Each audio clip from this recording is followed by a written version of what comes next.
Okay na yan.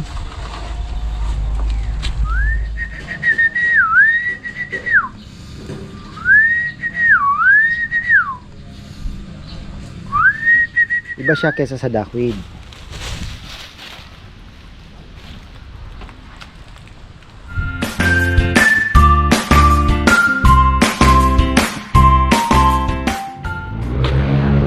Magandang buhay. Alaga update. Nasaan kaya aking isang alaga? Nagbibisi-bisihan na naman. Wala dito eh. Nasaan kaya aking alaga? Nagbibisi-bisihan na naman yun. Oras na ba? 11 o'clock. Kaya ang ginagawa. Ayan, tayo po ay may dala ko. Ito na yung aking lona.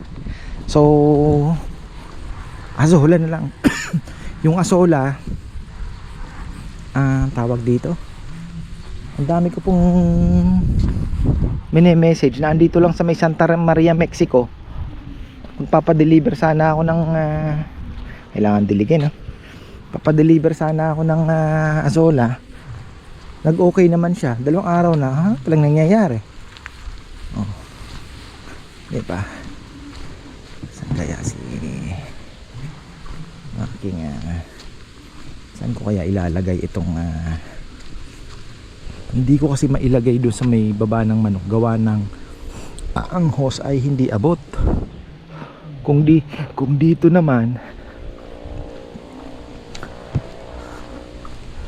baka pwede dito sa may naiinit, naaarawan naman pala. Naaarawan naman. Pwede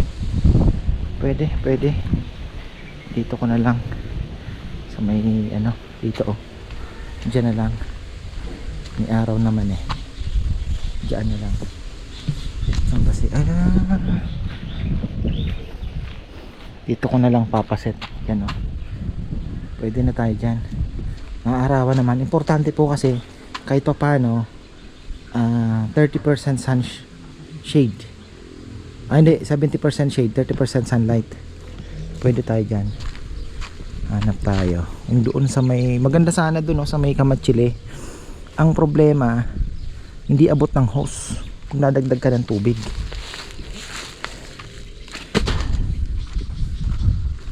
Walis-walis na pala siya dito sa paligid.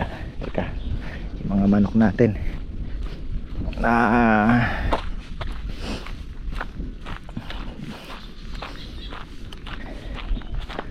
excited ako sa aking mga manok, gawa ng tawag dito, wala na, magaling na sila. May na lang, parang tinuloy ko na lang yung gamutan para medyo talaga kumbaga masupil yung mga sipon-sipon na yan. Pero na po tayo, okay na tayo, magaling na po sila. Wala ka nang maririnig na halakers. Ay, nulog nyo. Halak-halak. Diba? Ubus na naman. Takaw kayo ang problema dito sa takip na to, takip lang para mamaya tayo nang inumin nila. Tingnan nyo, nung nakaraan nakahingal, pero may maririnig kayong parang kumukulo. Pero ngayon wala ka nang maririnig na gumaganon. Ayos na, nakalabas na naman.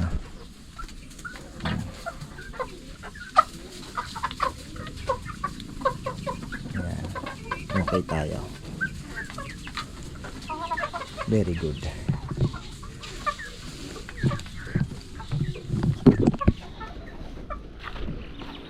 Lalagay na ako ng dayami kasi ito hindi na matatapos ang 2 linggo, may mangingitlog na.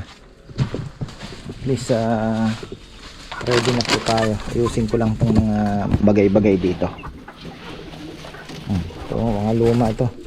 Lumang natin to, lumang pangapugad, pero uubra pa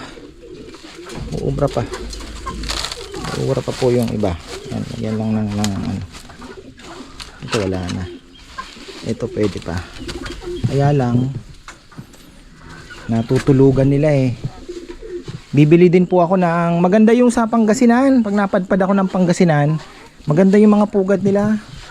Bili tayo kasi dahil hindi naman po tayo magpapalimlim, dahil kukuhanin naman natin, we don't need too much pugad. Siguro mga 6 siguro lang pwede na. Kasi ano naman yan eh, patong-patong na sila mangingitlog yan. Everyday harvest ka, di ba? So pwede na sana nga dito. Ayan, pwede na yan. Tapos lagyan natin ng dayami. Doon naman na sila halos natutulog eh. Yan po ang kinaganda ng 21% na lang palang battery no? Kinaganda ng ayan o, tingnan nyo yung mga ipot nila. Dahil ipa po yung ating dito, yung bagsakan po ng mga ipot nila, droppings nila, ay hindi po tayo makakapag-produce ng langaw. Dahil ang langaw po, kailangan nila ng right moisture, di ba? Yung ipot kailangan yan mamasa-masa, pagkakaroon muna na yan ng mga uod, and then after that yun nga magiging langaw na. Pero dahil dito ipa tayo, so pagbagsak nila matutuyo agad, tapos sunlight, kaya ano tayo, yun nga yung sinasabi ko na yung nag-aalala po na baka mag-produce tayo ng mas maraming langaw. Hindi. Ang nagpo-produce po ng langaw yung talagang poultry. Ay, yan pong problema namin dito. Buong Arayat naman, hindi lang naman po kami. Wala, ganun talaga. Kakainin ba nila malunggay? Maiba tayo. Pwede ba tayo magbali ng sanga? And then tingnan natin kung makatalong pa ba ako. Ayan, dito. Ayan. Lagay tayo dyan.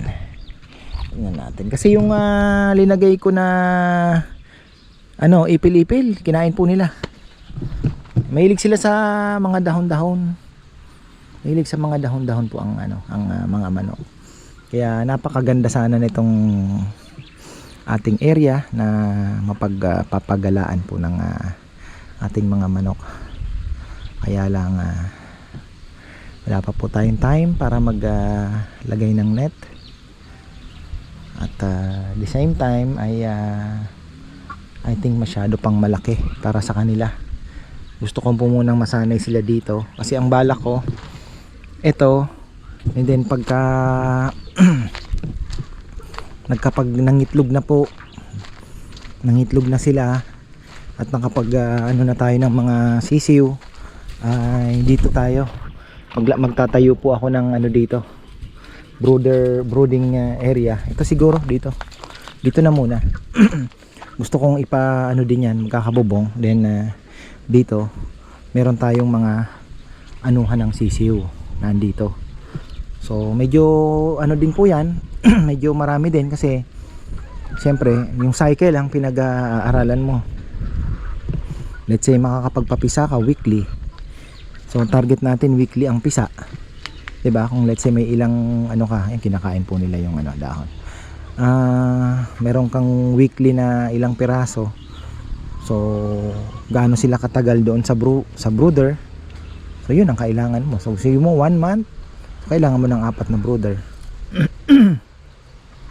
May ilaw, 'di ba? Nakahang. Tapos ang kinaganda nun, dahil yung mga malalaglag po na feeds, may kakain. May maghahalukay nung mga iwas langaw pa din po. Tsaka lilinisin naman natin. Yun po yung ang kinaganda diyan.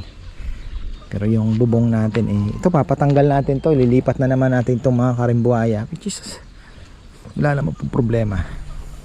Actually hindi ko naman nagagamit. Ayoko lang pong mawala ng ganito sa sa farm dahil 'di ba? At least meron kang karimbuaya. So ito, hanggang dito na siguro yung bubong niya. Ayusin na natin hanggang dito na yung bubong. Patag tayo ng kaunti. Ayan. Tapos area pa din para sa kanilang mga tulugan and then maybe pugad. 'Di ba? So ayun.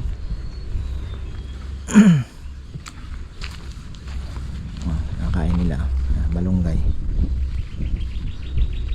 Nakuha ako ng ano dayami. Lalagyan natin ang dayami.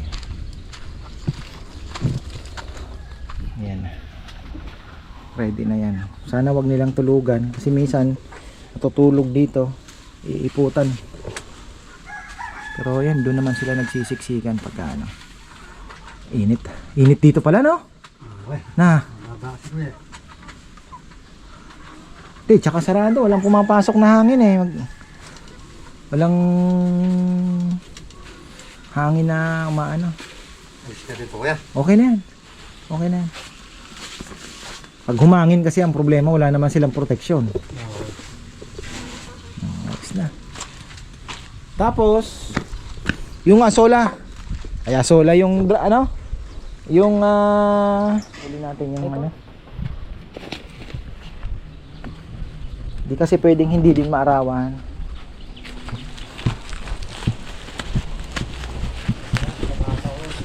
Ha? Oh. Ayan, balik tayo. Ayan, hindi na lagyan ng tayong kalabaw.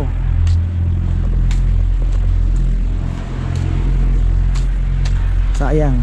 Mga Carabao manure, malaking tulong po yan. Yan po pagka umulan na ay sisip-sip na po yan sa lupa. Yan po ay napakagandang fertilizer para sa ating mga saging. At God willing, next year po excited na ako dito sa mga saging nating tinanim kasi next year po naka full blast yan. Sometime siguro March, ganyan, Feb, marami na po tayong makaharvest na saging po talaga na masasabi natin na wow, ang dami. So yan naman po ay aalok natin dyan. Sabi ko nga, sa ngayon po talagang kailangan ko ng unti-unting mga mapagkakakitaan, di ba? Kahit pa paano, mairaos natin yung mga, alam nyo na, costing. Saan pupunta ito? Saan pupunta? Saan pupunta?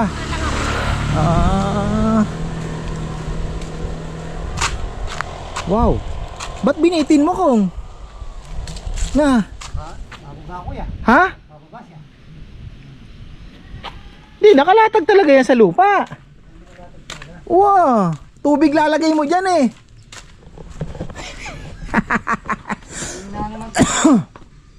Ha? Hindi, ayan mo lang, parang ayan mong bumaba siya sa tubig, sa lupa. And then suporta lang to. Hindi pwedeng may tubig yan, hindi niya kapunit yan. Ibaba mo. Hindi kaya, hindi naman tamaan. Hindi po pwede. Hayaan mong umano siya sa lupa. Hayaan mong umano siya sa lupa. Buti na lang, umakyat ako. Oh, hindi po pwede yan, tubig to eh. Para kumadrado siya. Kailangan nakaano lang siya, tapos nakaano sa lupa. Tapos ito, suporta lang to para hindi siya umano. Makapagod ka pa. Kaya pala sabi ko parang hinihila yung aking paa. Pumunta ka na dun, mali na naman ang ginagawa. Tubig lalagay natin dito. Kababa lang kuya. Oo. Parang ganyan lang oh. Suporta lang to kasi matutumba siya. Water eh. Ang asola parating na. 10 tab plus 3, 500 pesos. Pwede na yan. Yan ah. Sige pa, baba mo pa, sige pa. Sige pa. Layo pa, sige pa. Oh, hindi pa. Yan, oh. Sige pa. Wala namang problema yan kasi hanggang dito ang tubig niya, no. Para hindi siya masira agad. Ito nga, oh. Mahina yung pagkadikit, no. Dito mo na lang. Yan. Meron naman eh. Ibababa talaga yan. Hinila mo kasi masyado eh. Medyo ano ng kaunti. Parang ano lang yan. Suporta lang.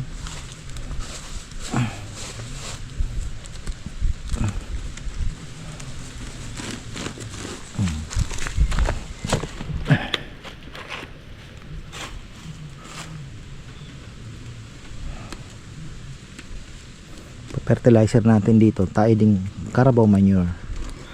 Yan. Carabao manure po para ano, yan lang ang sikreto ng azola. Kailangan masustansya yung tubig, dapat laging may organic fertilizer ka. Pwede din tayo maglagay ng yung fish amino na ihalo mo ng konti, tapos yung vermicast.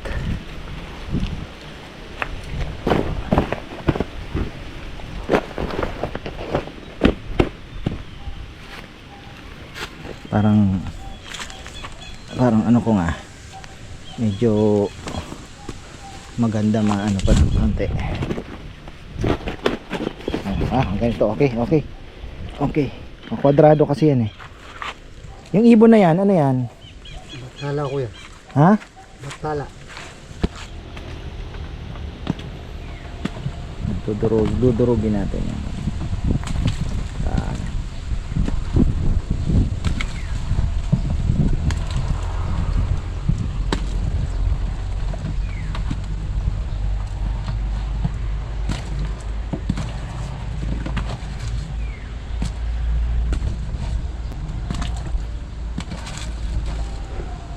Okay na yan.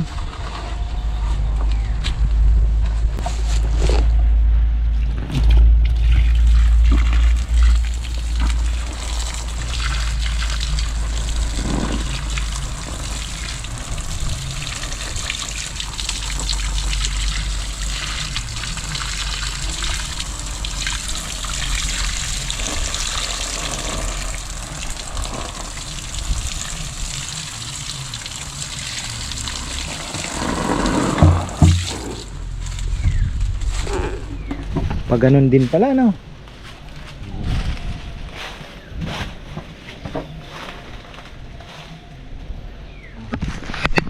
Parang sinlaki lang ng lagayan ko ng asola dati doon sa ano to, kay mama.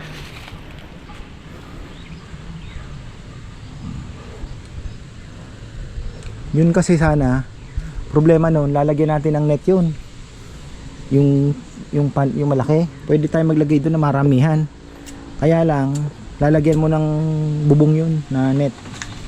Ayaw na ng sobrang init.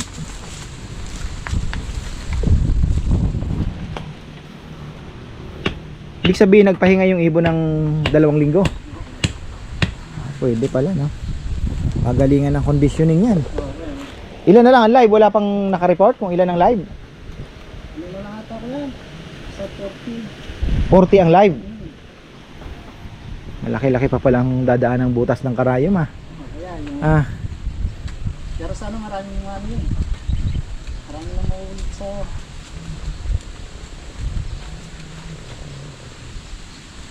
Sana makauwi ng ano.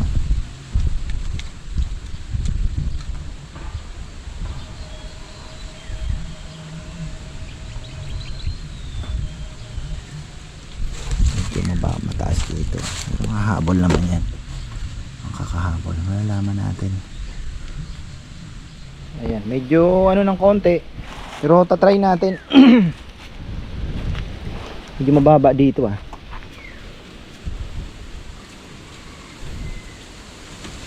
Parang mas maganda yata pag ganun, ano. Pero okay lang, hahabol naman.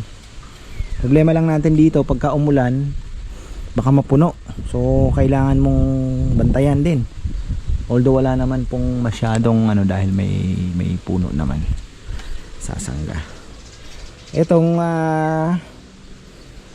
mga Carabao manure ay pinipilit ko sanang durugin, kaya lang matigas po, grabe. Ay, natusok pa ako, may bubog yung isang ano, may bubog na kasama, grabe ang tigas, oh. Pero malulusaw din po yan. Yan po ay mamamaga. So, tusok tayo. Okay lang yan. Sanay tayo dyan. Kahit apakan mo ang tigas. Dati ganyan din pong ginagawa ko. Pagka nakikita ko na ang azola ko doon sa bahay, dating pandima, kasi wala pang tilapia dati yan. Ginagawa kong pang business yun eh. Nakikita kong medyo mahina na ang production, kukuha na po ako ng Carabao manure na dry. Dito lang dyan sa likod, Kukuha po ako tapos babato ko lang sa ano, sa doon sa tubig. Makikita mo yung pag nalusaw na after mga ilang days. Ganda na uli nung ano, nung production natin.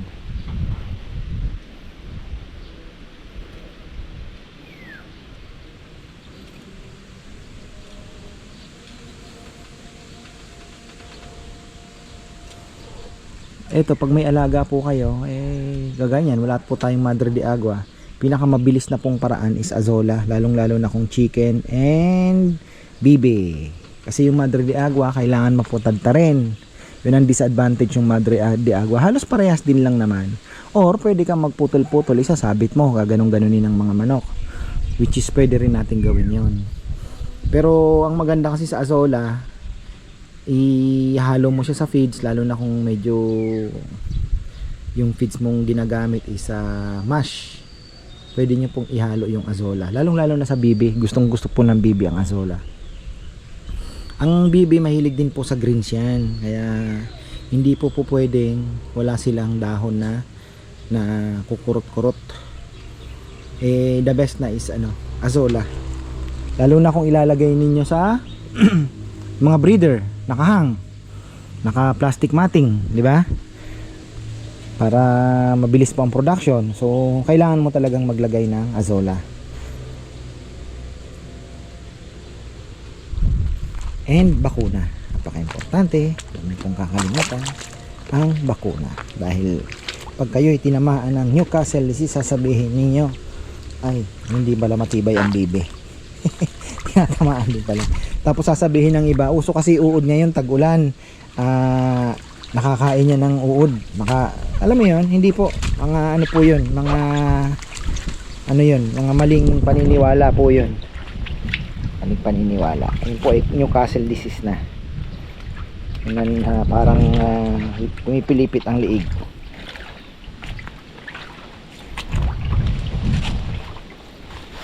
Dito muna tayo. Wala, masustansya na yung ano natin. Magiging ano yan. Malulusaw po yan, ilalim naman yan eh.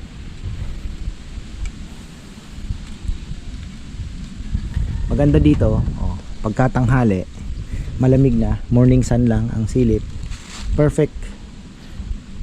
Doon sana kaya lang di abot ng hose. Kailangan niyo pong magdagdag ng tubig, syempre, di ba?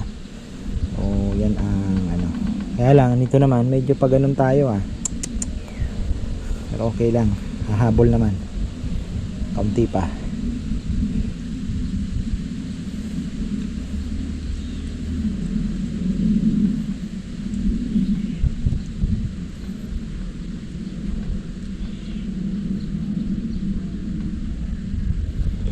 Nabook na yung aking ano. Nabook na po natin yung ating Azola.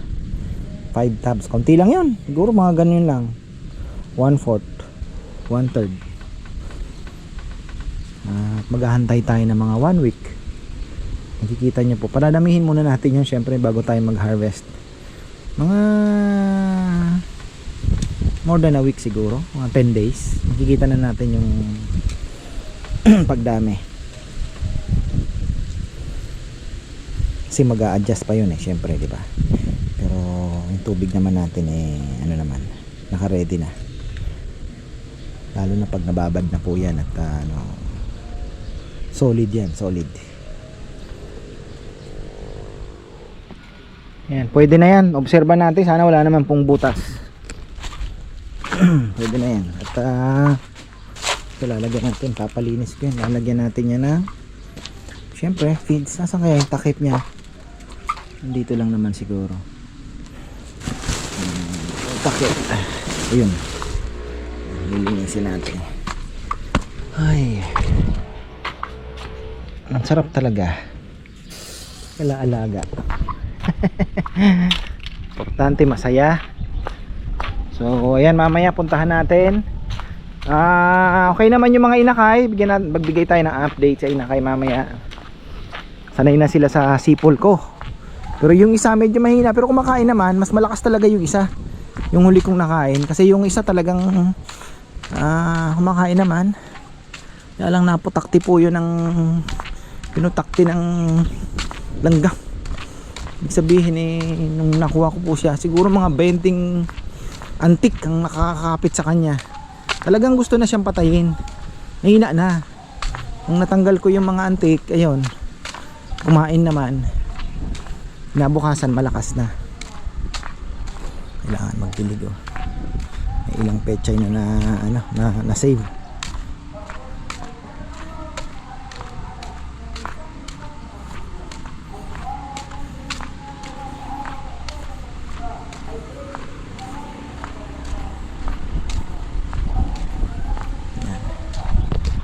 May ano ata yung ating mga kapatid na Muslim, may activity sila, ingay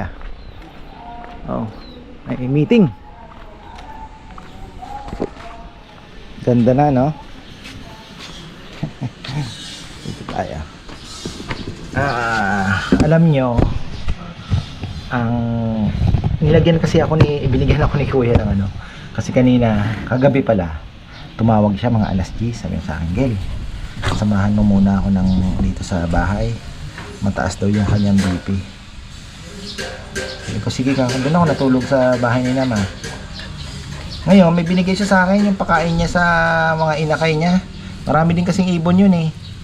Ito yung parang maduming madungis ba,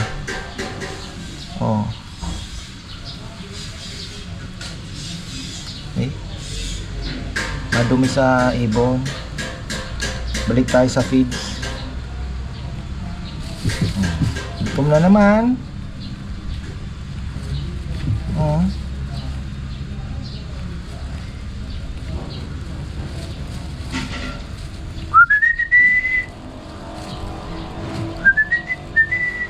Ano na po siya? Tingnan nyo.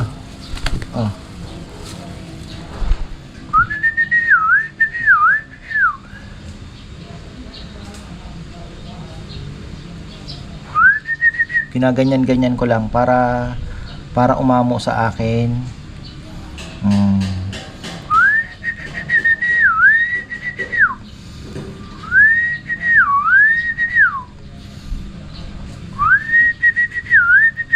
Ano na po to? Makaka-survive naman. Wag lang magkakasakit siguro kasi malakas naman pong kumain. Tapos ayun, maganda naman yung kain nila. Yun naman ang importante, makakain eh. Yung ano naman po ng balahibo, growth, ang bilis lang Yung balahibo, yung kanilang pakpak, yung mga feathers, ayan. Maganda tong ibon na to. Buti nga na rescue natin. Sayang 3 sana, pero wala din talaga. Gabi nangyari yung Ganda.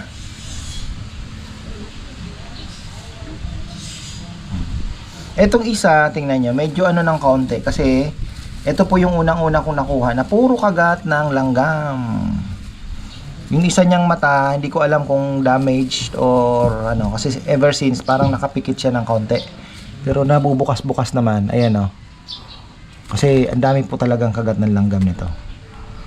Yan. Pero okay naman. Ilang araw na din naman nakasurvive. Ito yung bunso.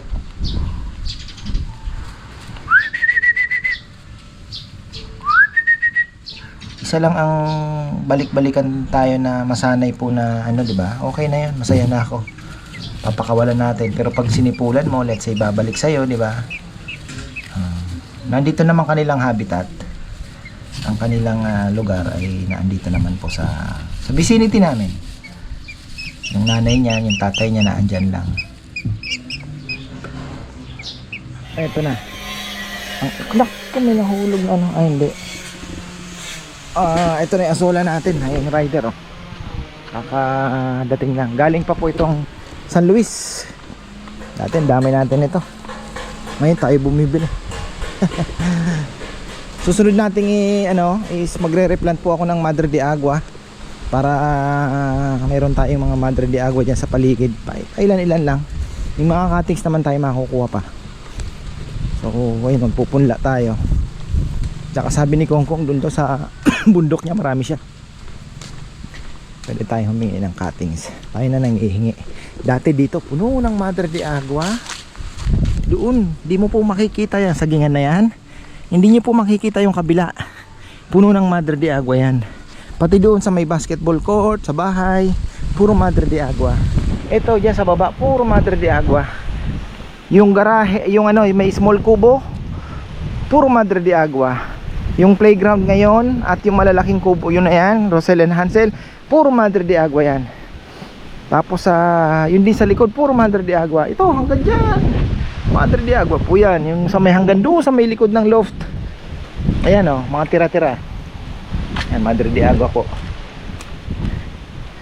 Kaya lang ang Madre de Agua, gusto kinukuhanan ng dahon. At matakaw po yan sa tubig. Kaya nga Madre de Agua, diba? Ayan. Okay, so wala naman pong tulo. Ayan, medyo lumambot-lambot na yata. So ito, anuhin lang natin to. 50 pesos per tab, 10 plus 3, 500 binayaran ko. May 3 akong free. Ayan yung mga promo kasi nila eh. Tayo ganun din ang gawain natin dati. Ay, ayan pang kutsilyo rito. Ako na magdadala. So ayan, for the meantime, dito muna. Titingnan natin kung paano pa natin mas maayos.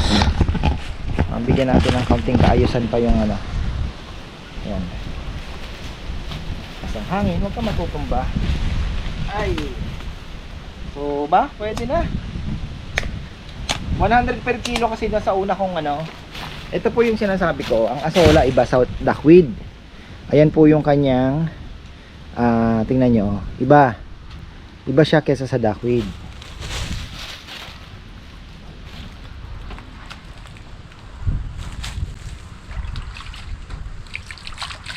Liit pala ng tab niya. That's okay. Actually ito lang pwede na eh. Kaya lang tatagalan po tayo. Mapal.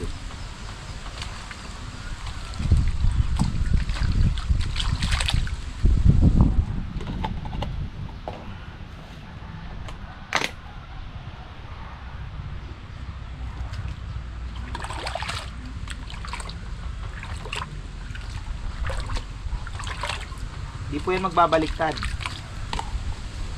Ugat niya, di magbabaliktad. Ang dami pala. Starter, pwede na po ito eh.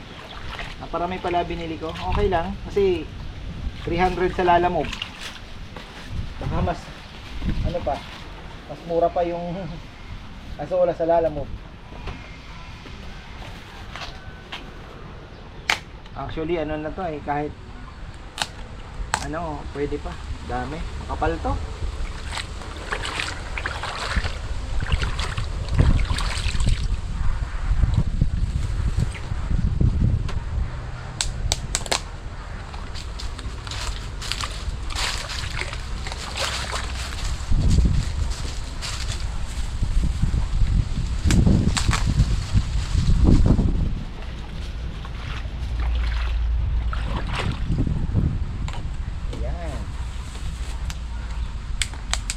Dami. Ayoko namang ipakain.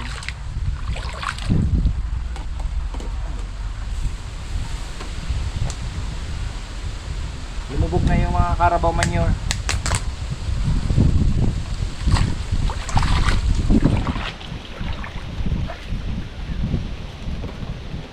Gusto kasi ng asola malamig ang tubig.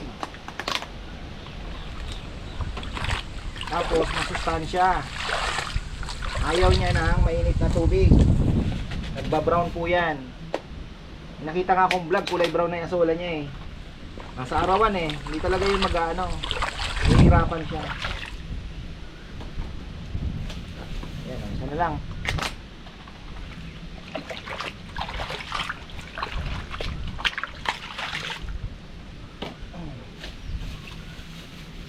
Wow. Makapal agad. Kahit pala limang tarpaulin ng itong swimming pool na to. Pwede. At 5.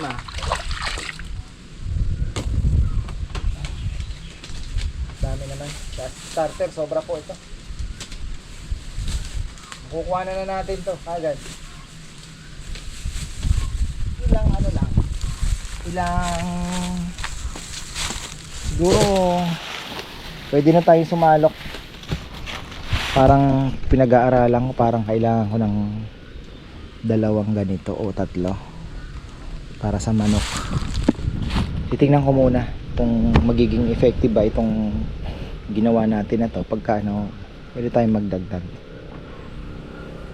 Hi Azola, ayan, welcome back.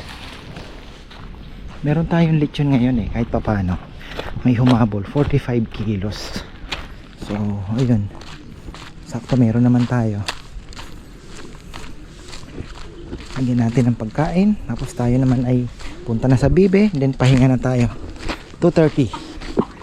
Ayan. Ano? Uy, practice.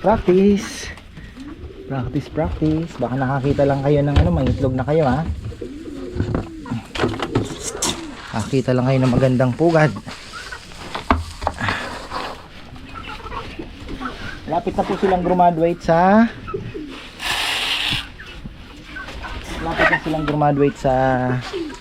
gamot.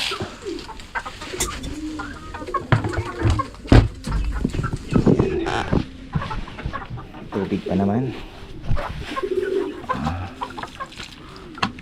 Ito maganda. Ito na lang ilalagay natin pagka ano na. Pero yun kasi medyo matapang kaya ayaw nila.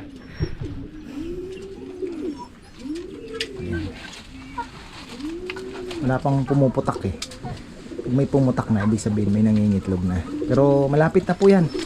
Masusurprise na lang tayo. Kasi ang dami, ayan 1, 2, 3, 4, ayan mga mapupula na po yung mga, ayun, lalo na yun malapit na yan. Baka na nga nangingitlog na yun itsura niya, parang nangingitlog na ayun. Mga candidate na po yan. Ito, ayan, candidate na yan for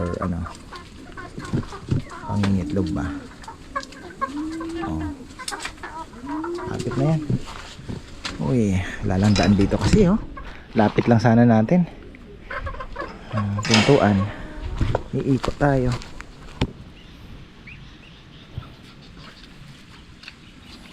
Ayan na sila.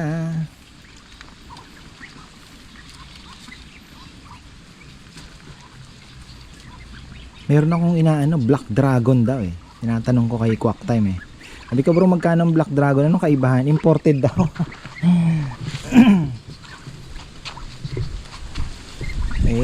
Di ba? Malay natin. Bala ko kasi yung mga pangkatay ko puro itim.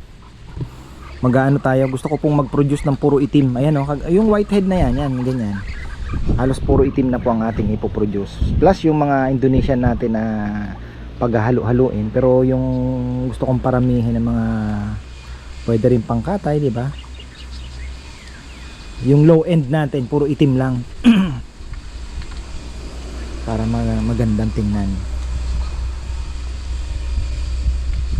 Maganda sana puro Indonesian din Yung iba jumbo line na puro itim, maganda. Yung manang bet backyard. So ayan, okay na tayo. Dumating na rin sa wakas yung ating Azola. At may Azola na tayo kahit papano. Dito sana, pero matrabaho pa po yan. Medyo mabigat yan. Tatrabahuhin natin na matagal yan. Dahil ang plano dyan, para makapag-Azola tayo dyan, ay yan po ay lilinisin. Tapos bububungan niya ng net para may shade po siya. So yun ang dyan. Kaya mas maganda na muna for the meantime, doon na lang po muna tayo mag-Azola. Pagka saka na po ito. Pag marami na po sila, kung loobin talaga na magkaroon po tayo ng maraming ducks and chicken, kailangan talaga yan. So for the meantime, ano na ba to? Kinain na o nahulog pa? Nahulog na. Pakain ko sana sa favorite din nila yan, papaya. Ito sayang to. Medyo na din ito tinusok. So ayan, hanggang dito na lang po. Ito yung sinasabi ko sa inyo. na dati hindi nyo po basta-basta mapapasok ito. Puro Madre de Agua po ito. Wala pa po yung mga nyug na yan. Way back 20 nakilan ba kami nagumpisa magtanim ng Madre de Agua? 11, mga 2014 2015 puno na po ito. Kasi nagtanim kami ng Madre de Agua mga 2011 12, mga ganon. Ngayon 2016-15 wala na, puno po ito ng Madre de Agua. Hirap, hindi niyo po makikita dyan sa kabila. Pero laking tulong po yan sa akin.